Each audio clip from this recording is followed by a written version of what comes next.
மேஷ ராசி என்பர்கள் பொதுவாகவே மேஷராசி என்பர்களை பத்தி நம்ம சொல்லணும்னா ரொம்ப தைரியசாலிகள், தன்னம்பிக்கை அதிகமாக இருக்கக்கூடியவர்கள், நல்ல உடல் தேஜஸ் நல்லா இருக்கும், ஆஜானு பாகுவா இருக்கக்கூடிய ஒரு அன்பர்களாக தான் இருப்பாங்க.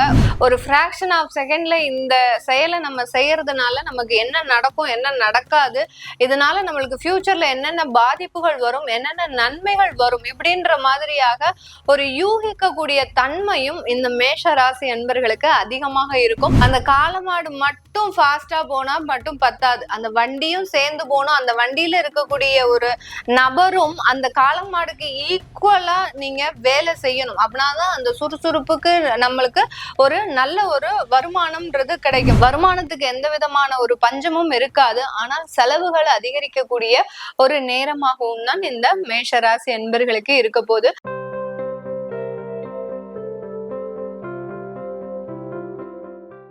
வணக்கம் நேர்களே, நான் உங்கள் ஆஸ்ட்ரோ பூர்ணா. இன்னைக்கு நம்ம பார்க்கக்கூடிய சிறப்பு தலைப்பு சனி வக்ர பெயர்ச்சி. சனி பகவான் மீன ராசியில் இருந்து கொண்டு தன்னுடைய நிலையை வக்ர நிலையாக மாற்றிக்கொள்கிறார். இப்போ ஒருத்தருக்கு சாதாரணமாக நம்ம ஒரு மனிதரை எடுத்துக்கிட்டோம் அப்படின்னா, ரொம்ப கோவப்படுறாரு, ரொம்ப தேவையில்லாம பேசுறாரு அப்படின்னா அவருக்கு வக்ர புத்தியா இருக்கு, அதனாலதான் இந்த மாதிரி தேவையில்லாம பேசுறாங்க அப்படின்றது ஜென்ரலா பழக்க வழக்கமாக நம்ம சொல்லக்கூடிய சில சொற்கள் தான். இப்போ கிரகங்கள் வக்ர நிலை அடையும் போது அப்படின்னா என்ன அப்படின்னு கேட்டீங்கன்னா, அவர்களுடைய அந்த கிரகங்களினுடைய தன்மையை மாற்றி கொள்கின்றன. இப்ப சனியினுடைய தன்மை என்னது? ஒரு நீதிமான், ஒரு ஜோதிட ரீதியாக ஒரு நீதிமான், ஒரு மெதுவாக செல்லக்கூடிய ஒரு கிரகம். இந்த மாதிரியாக தன்மை கொண்ட அந்த சனி பகவான் தன்னுடைய தன்மையை மாற்றிக்கொள்கிறார். இப்போ நீதிமானாக எல்லாம் செயல்பட மாட்டாரு, அடுத்து பாத்தீங்கன்னா மெதுவாகவும் செயல்பட மாட்டாரு, ரொம்ப ஃபாஸ்டா ஒரு செயல்படக்கூடிய ஒரு கிரகமாக மாற போறாரு. தன்னுடைய தன்மையை மாற்றிக்கொள்ள போகிறார், அப்படியே ஆப்போசிட்டா மாற்றிக்கொள்ள போகிறார். அதுதான் அந்த வக்ர நிலை பெறக்கூடிய ஒரு சனியின் ஒரு நிலைமை. இந்த சனியினுடைய வக்ர பெயர்ச்சியில ஒவ்வொரு ராசி என்பவர்களுக்கும் மாற்றங்கள் அதிகப்படியாக இருக்கும். சனி பெயர்ச்சி ஒரு விதமாக இருந்தாலும் இந்த சனியினுடைய வக்ரத்தன்மை ஒரு விதமான ஒரு பலன்களை ஒவ்வொரு ராசி என்பவர்களுக்கும் கொடுக்கும். அதை தான் நம்ம இன்னைக்கு இந்த பதிவுல தெளிவா பார்க்க போறோம். இந்த சேனல்ல நீங்க முதன்முறையா பாக்குறீங்க அப்படின்னா சப்ஸ்கிரைப் பண்ணிக்கோங்க, பெல் பட்டன்ல ஆல் ஆப்ஷன் சூஸ் பண்ணிக்கோங்க. இந்த சனி வக்ரத்தன்மை எத்தனை நாட்களுக்கு இருக்கு அப்படின்னு கேட்டீங்கன்னா, கிட்டத்தட்ட 135 நாட்களுக்கு, அதாவது ஒரு 4.5 மாதங்களுக்கு, ஜூலை மாதம் 13ஆம் தேதியிலிருந்து நவம்பர் மாதம் 27ஆம் தேதி வரை தன்னுடைய நிலையை சனி பகவான் வக்ரகதியாக மாற்றிக்கொள்கிறார். இதைதான் நம்ம இப்போ டீடைல்டா ஒவ்வொரு ராசி என்பவர்களுக்கும் பார்க்க போறோம். வாங்க பார்க்கலாம். மேஷ ராசி என்பர்கள் பொதுவாகவே மேஷராசி என்பர்களை பத்தி நம்ம சொல்லணும்னா ரொம்ப தைரியசாலிகள், அடுத்து பாத்தீங்கன்னா தன்னம்பிக்கை அதிகமாக இருக்கக்கூடியவர்கள், நல்ல உடல் தேஜஸ் நல்லா இருக்கும். பெண்களாக இருந்தாலும் சரி ஆண்களாகவும் இருந்தாலும் சரி, இந்த மேஷராசி அன்பர்கள் அப்படின்னு அவங்கள பார்த்தாலே நம்ம சொல்லிடலாம், ரொம்ப ஆஜானு பாகுவா இருக்கக்கூடிய ஒரு அன்பர்களாக தான் இருப்பாங்க. ஒரு தொட்டதுக்கெல்லாம் கோபம் கூட வரும். அந்த கோபம் நல்லதுக்கு தான் இருக்குமே ஒழிய, ஆனா இவர்களை சார்ந்து இருப்பவர்களுக்கு அது ரொம்ப வெறுப்பை தரக்கூடிய ஒரு விஷயமா தான் இருக்கணும். எல்லாத்துக்குமே கோவப்பட்டா நாங்க என்னதான் பண்ண முடியும், ஏதாவது ஒரு விஷயத்த புரிஞ்சுக்கிற மாதிரி நிதானமா சொன்னா நாங்க கேட்டுப்போம் அப்படின்ற மாதிரி தான் இந்த மேஷ ராசி அன்பர்களோட இருக்கக்கூடியவர்கள். அந்த அளவுக்கு ரொம்ப ஒரு இவர்களோட வேகத்தை அவர்களோட சேர்ந்து பயணிக்க முடியாத அளவுக்கு தவிக்கக்கூடியவர்கள். அந்த அளவுக்கு ரொம்ப வேகமா இருப்பாங்க. அப்படி டக் டக்குன்னு ஒரு விஷயத்த சொல்லி முடிப்பவர்களாக இருப்பாங்க. அத பக்கத்துல இருக்கிறவங்க புரிஞ்சுக்கிறதுக்குள்ள நீ இது கூட உன்னால புரிஞ்சுக்க முடியலையா அப்படின்ற மாதிரியாக சட்டுன்னு ஒரு கோபமும் வரும். ஆனால் இவர்கள் கிட்ட அந்த இருக்கக்கூடிய அந்த எண்ணங்கள் பாத்தீங்கன்னா தொலைநோக்கு பார்வையாக தான் இருக்கும். ஒரு ஃபிராக்ஷன் ஆஃப் செகண்ட்ல இந்த செயலை நம்ம செய்யறதுனால நமக்கு என்ன நடக்கும் என்ன நடக்காது, இதனால நம்மளுக்கு ஃபியூச்சர்ல என்னென்ன பாதிப்புகள் வரும் என்னென்ன நன்மைகள் வரும் இப்படின்ற மாதிரியாக ஒரு யூகிக்கக்கூடிய தன்மையும் இந்த மேஷ ராசி என்பர்களுக்கு அதிகமாக இருக்கும். இப்ப 12ஆம் இடத்துல இருக்கக்கூடிய அந்த சனி பகவான் விரயஸ்தானத்துல இருக்கிறார். இந்த விரயஸ்தானம்ன்றது பொதுவாகவே அந்த 7.5 சனியின் ஆரம்ப காலகட்டத்தை குறிக்கக்கூடிய ஒரு நேரம். இந்த 7.5 சனி காலகட்டத்துல இந்த மேஷ ராசி என்பர்கள் நிறைய விஷயங்கள்ல நிறைய முயற்சிகள் எடுத்து காசு வீணா போனாலும் பரவாயில்ல, ஆனா எனக்கு ஒரு ஸ்டேபிளான நிலைமை வரணும் அப்படின்ற மாதிரியாக சில முயற்சிகளை அதிகமாக போடக்கூடிய ஒரு டைம். அதுல விரயமானாலும் அதை பத்தி கவலைப்படாம சில முயற்சிகளை தொடர்ந்து போட்டுக்கிட்டே போட்டுக்கிட்டே இருப்பாங்க. அதுதான் இந்த மேஷராசி என்பர்களினுடைய ஸ்பெஷாலிட்டியே. அதிலும் தொழில் செய்யக்கூடியவர்கள் எதையும் பத்தி கவலைப்பட மாட்டாங்க. கடன் பட்டாலும் பரவாயில்ல, அந்த தொழில்ல நம்ம நிலையான ஒரு வருமானத்தை பிடிக்கணும் அப்படின்ற மாதிரியாக இந்த விஷயங்கள் அதிகமாக செயல்படக்கூடிய ஒரு நேரமாக தான் இருக்கும் இந்த மேஷ ராசி அன்பர்களுக்கு. இப்படிப்பட்ட காலகட்டத்துல அந்த சனி பகவான் வக்ரகதி அடைகிறார். வக்ரகதி அடையும் போது என்ன மாதிரியாக இருக்கும்? தன்னுடைய சனி பகவான் தன்னுடைய நிலையை மாற்றி அமைத்துக் கொள்கிறார். எந்த வேலை செய்தாலும் அதுல ஒரு நல்ல ஒரு மாற்றங்கள் இருக்கணும் அப்படின்ற மாதிரியாக விரும்பக்கூடிய ஒரு மனநிலைக்கு நீங்க வரப்போறீங்க. அந்த சனி வக்ரகதி அடைஞ்ச உடனேயே பாத்தீங்கன்னா இந்த 13ஆம் தேதி ஜூலைல இருந்தே பாத்தீங்கன்னா இவர்களினுடைய தொழில்ல இருக்கக்கூடிய அந்த மந்தத்தன்மை, சனினாலே மந்தம் தான் சொல்லுவோம், அந்த மந்தத்தன்மை முழுவதுமாக நீங்கக்கூடிய ஒரு நேரமாக தான் மாறப்போகுது. அந்த மந்தத்தன்மை நீங்கியாச்சு. நீங்க எவ்வளவு ஒரு சுறுசுறுப்பா வேலை செய்யறீங்க, எவ்வளவோ ஒரு விஷயங்களை தாண்டி அந்த ஒரு தடைகளை எல்லாம் தாண்டி நிறைய விஷயங்களை சாதிக்கணும்னு இந்த மேஷராசி என்பர்கள் படாத பாடு பட்டுட்டு இருக்கிறீங்க. அப்படி இருந்தும் அந்த தொழில ஏதோ ஒரு மந்தத்தன்மை இருக்கு, போகின்ற வேலையில ஒரு சுறுசுறுப்பான செயல்பாடுகள் இல்லை. இதெல்லாமே இருக்கக்கூடிய இந்த மேஷராசி என்பர்களுக்கு இந்த சனி வக்ரகதி அடைந்த உடனேயே பாத்தீங்கன்னா அந்த சுறுசுறுப்பு மீண்டும் பெறுவதற்குண்டான ஒரு நேரம்.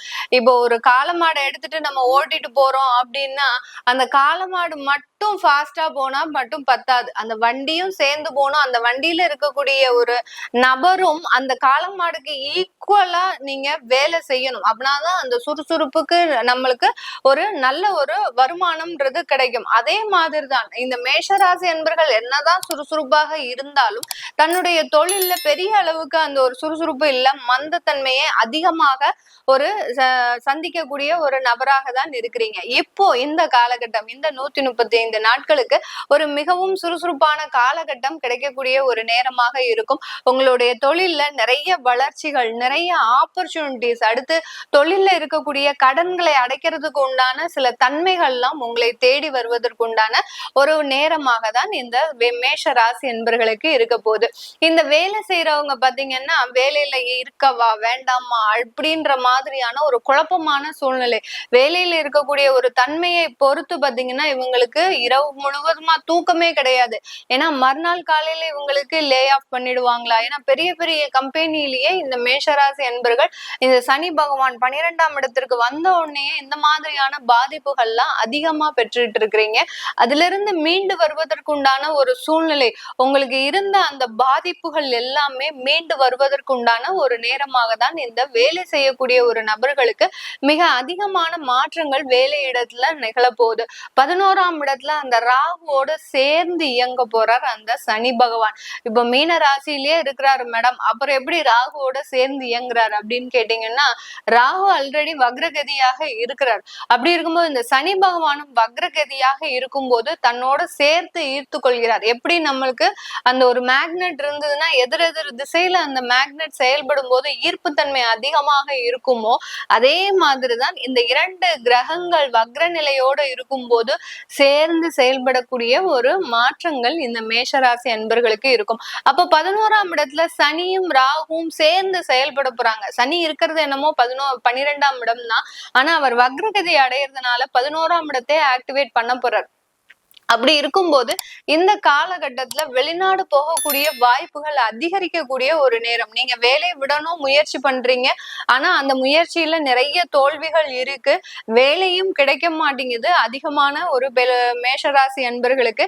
இப்படி இருக்கக்கூடிய நபர்களுக்கு இந்த ஜூலை மாதத்துல இருந்து நவம்பர் மாதத்துக்குள்ள ஏகப்பட்ட சேஞ்சஸ், நிறைய ஒரு மாற்றங்கள் அந்த வேலையில பாத்தீங்கன்னா நீங்க எதிர்பாராத அளவுக்கு சில மாற்றங்கள் வரக்கூடிய ஒரு நேரமாக தான் இருக்கும். நீங்க நினைத்தது எல்லாமே அந்த வேலையில கிடைக்கக்கூடிய ஒரு நேரம். அடுத்து வருமான உயர்வு, பதவி உயர்வு, இது எல்லாமே உங்களுக்கு ரொம்ப சிம்பிளா ஒரு எளிமையா எந்த விதமான ஒரு முயற்சிகளும் இல்லாமல் ஒரு மிகவும் ஒரு எளிமையாக கிடைக்கக்கூடிய ஒரு நேரமாக இருக்கும். கடந்த காலத்துல எல்லாம் எவ்வளவோ பாடுபட்டிருப்பீங்க, எவ்வளவோ விஷயங்களை நீங்க தடைகளை சந்திச்சிருப்பீங்க, ஆனா உங்களுக்கு உண்டான வருமானமும் உங்களுக்கு தேவையான ஒரு அங்கீகாரமும் அந்த இடத்துல கிடைச்சிருக்காது. இப்போ இந்த 4.5 மாதத்துல பாத்தீங்கன்னா நீங்க எந்த விதமான முயற்சி முயற்சியுமே எடுக்காம சில வேலைகள் தற்காலிகமாக அதுவே ஆட்டோமேட்டிக்காக நடக்கிறதுக்கு உண்டான ஒரு அமைப்பாக தான் இருக்க போகுது. இது ஒரு மிகப்பெரிய ஒரு மாற்றம் தான். அந்த சனி பகவான் வக்ர தன்மையோடு உங்களுடைய 2ஆம் இடத்தை பார்வையிடுகிறார். அப்படி வக்ர தன்மையோடு 2ஆம் இடத்தை பார்வையிடும் போது கண்டிப்பாக குடும்பத்துல பிரிந்த நபர்கள் மீண்டும் சேருவதற்குண்டான ஒரு நேரம். ஏற்கனவே விவாகரத்து ஆயிடுச்சு அப்படின்றவங்களுக்கு புதிதாக புது திருமணம் நடைபெறுவதற்குண்டான ஒரு நேரமாக தான் இருக்கும். இந்த இந்த ஆஸ்பெக்ட்ல எல்லாருமே கவனிக்க வேண்டிய விஷயம், மேஷராசி என்பர்கள் என்ன செய்யணும் அப்படின்னு கேட்டீங்கன்னா, உங்களுடைய ஹெல்த் இஷ்யூஸ் அப்படின்றது நிறைய வர்றதுக்கு வாய்ப்புகள் அதிகமா இருக்கு. ஏன்னா சனி ராகு சேர்ந்துருச்சு அப்படின்னாலே எங்கேயாவது தேவையில்லாம ஒரு ஹெல்த் இஷ்யூஸ் அடிக்கடி வந்து மறையும். அடுத்து பாத்தீங்கன்னா திடீர்னு செலவுகள் அதிகரிக்கும். வருமானத்துக்கு எந்த விதமான ஒரு பஞ்சமும் இருக்காது, ஆனால் செலவுகள் அதிகரிக்கக்கூடிய ஒரு நேரமாகவும் தான் இந்த மேஷராசி என்பர்களுக்கு இருக்க போது. உங்களுடைய 6ஆம் இடத்தையும் அந்த வக்ரகதியோட பார்வையிடுறதுனால கடனுடைய அளவு முழுமையா குறைய போகுது. இந்த 4.5 மாதத்துல மேஷராசி என்பர்களுக்கு கடனுடைய அளவு முழுமையா குறையும். அடுத்து பாத்தீங்கன்னா உங்களுக்கு யாரெல்லாம் நம்பிக்கை துரோகம் செய்தார்களோ அவர்கள் எல்லோருமே இப்போ மிகப்பெரிய ஒரு தண்டனையை அனுபவிக்கிறதுக்கு உண்டான ஒரு நேரமாக இருக்கும். இப்போ உங்களுடைய குடும்பத்திலேயே உங்களுக்கு யாராவது நம்பிக்கை துரோகம் செஞ்சிருப்பாங்க. கண்டிப்பா இந்த விரயஸ்தானத்துல இருக்கக்கூடிய அந்த சனி பகவான் நிறைய நம்பிக்கை துரோகங்களை அனுபவிக்கக்கூடிய ஒரு டைமாக இருக்கும். இப்போ இந்த சனி வக்ரகதி அடைஞ்ச உடனே அந்த யாரெல்லாம் உங்களுக்கு நம்பிக்கை துரோகம் செஞ்சாங்களோ, உங்களை விட்டு பிரிஞ்சு போனாங்களோ அவங்க எல்லாருமே நிறைய ஒரு மாற்றங்களை, நிறைய வேதனையை அடையக்கூடிய ஒரு நேரமாக இருக்கும். இப்ப அது உங்க கணவனே இருக்கலாம், உங்க மனைவியாகவே இருக்கலாம், உங்க குடும்பத்தை சார்ந்தவர்களாகவே இருக்கலாம். என்ன மேடம் இப்படி பளீர்னு போட்டு உடைச்சிட்டீங்க அப்படின்னு கேட்டீங்கன்னா, கண்டிப்பாக அந்த டயத்துல அந்த கிரகங்கள் தனக்குண்டான வேலையை உறுதியாக செய்யக்கூடிய ஒரு டைம். அதனாலதான் நம்ம இந்த இடத்துல அந்த விதமான ஒரு பலன்களை நம்ம சொல்லிட்டு இருக்கிறோம். அதனால அந்த நம்பிக்கை துரோகம் அடைந்தவர்கள், உங்களுடைய எதிரிகள் எல்லோருமே அதிகப்படியான துன்பத்தை அனுபவிக்கக்கூடிய ஒரு நேரம் இந்த மேஷ ராசி என்பர்களுக்கு. உங்களுடைய 10ஆம் இடத்தை வக்ரகதியாக மாற்றுறதுனால நீங்க வெளிநாடு சென்று சில தொழில்கள் எல்லாம் செய்யறதுக்கு உண்டான வாய்ப்புகள் இருக்கு. சில கர்ம பரிகாரம்னு சொல்லக்கூடிய முன்னோர்கள் சாபம், அடுத்து பெண்கள் சாபம், அடுத்து பாத்தீங்கன்னா தேவையில்லாத பித்ருக்கள் சாபம், இது எல்லாத்தையுமே நீங்க நீக்குவதற்கு உண்டான ஒரு நேரமாக தான் இந்த சனி வக்ரகதி இந்த மேஷ ராசி என்பர்களுக்கு முழுமையான நல்ல பலன்களை கொடுக்க போறார். உங்களுக்கு என்ன தேவை அப்படின்னு அறிஞ்சு அதை உணர்ந்து நீங்களே அதை செய்வதற்குண்டான எல்லா முயற்சிகளையும் எடுக்கும் போது அதற்கு சனி பகவான் உறுதுணையாக இருந்து சில நல்ல பலன்களை கொடுக்கறதுக்கு உண்டான ஒரு நேரமாக தான் இந்த 4.5 மாதங்கள் இருக்க போது. இந்த இடத்துல நீங்க கவனிக்க வேண்டிய ஒரே ஒரு சின்ன ஒரு கேர்ஃபுல்லா இருக்கணும், ஒரு எச்சரிக்கையாக இருக்கணும் அப்படின்னு கேட்டீங்கன்னா, உங்களுடைய உடல் நலன்ல யாருக்காவது வயது அதிகமானவர் முதியோர்கள் யாராவது இருக்கிறாங்க வீட்டுல அப்படின்னா அவங்களுக்கு கொஞ்சம் உடல் உபாதைகள் அதிகரிக்கக்கூடிய ஒரு நேரமாக இருக்கும். 11ஆம் இடத்துல இந்த 2 கிரகங்களும் சேர்றதுனால அந்த நிவர்த்தின்றது கண்டிப்பாக இந்த காலகட்டம் கிடைக்கிறதுக்கு உண்டான ஒரு அமைப்பாக தான் இருக்க போகுது. அந்த நிவர்த்தி ஸ்தானமும் சேர்ந்து செயல்படுறதுனால பெரிய அளவுக்கு ஆபத்துகள் வராது. உங்களுடைய தசாபுத்தி எப்படி இருக்கோ அதன்படிதான் இந்த கோச்சார கிரகங்கள் முழுமையான பலனை தரும்.